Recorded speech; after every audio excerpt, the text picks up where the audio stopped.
In this video, we're going to go over the Flamer unit because its combat is resolved in a very special way if combat is resolved in melee range. If it's fire range, you're going to resolve the combat as normal. Nothing's going to be different.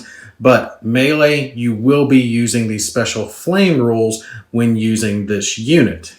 Okay, so let's say we've got a Flamer as part of our squad and that we've encountered combat. We've got a couple of enemies and we're here in melee range. You're going to attempt to generate success levels for the combat unit for the Flamer like normal, and we see that his melee skill is a 3.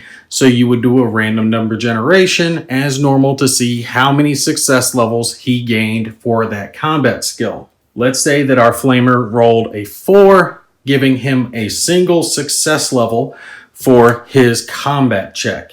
Normally, this would apply a single wound for the combat, but since it's a Flamer unit, it's going to be handled a lot differently.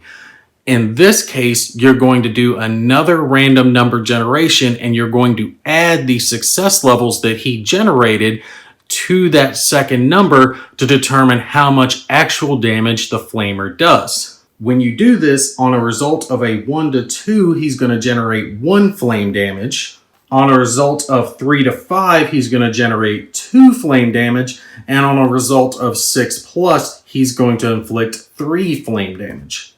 So let's say on our next roll, he got a 3. So 3 plus the first success gives him a total of 4, which means he's going to generate 2 flame damage. Flame damage is always considered to be armor piercing, so you will use the armor piercing wound counters when you're applying flame damage. So let's say he applied each one of those wounds, 1 each to each one of the enemies. In that case, not only are you applying the wounds, but you will be applying a flame counter as well to the enemies because they can potentially suffer extra wounds from being on fire in later rounds.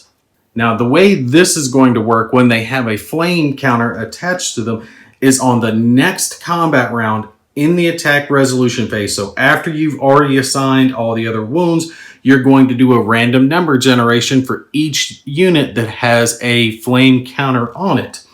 On a result of 2 or less, you'll just simply discard the counter with no additional effect. On a result of a 3 to 5, the unit or the enemy will suffer an additional wound and then the counter is going to be removed. As usual, the additional wound will be armor piercing as well since it is also flame damage. And if you get a 6 or higher, then it's going to suffer 2 additional wounds and the counter is not going to be removed. It will stay on the unit. So again, just as an example, let's say this enemy unit has a flame counter on it, combat has been resolved, wounds have been assigned. You would do a random number generation for this flame counter. Let's say it came up as a 4. That would signify that this enemy unit will take 1 additional armor piercing wound and then this flame counter would be removed.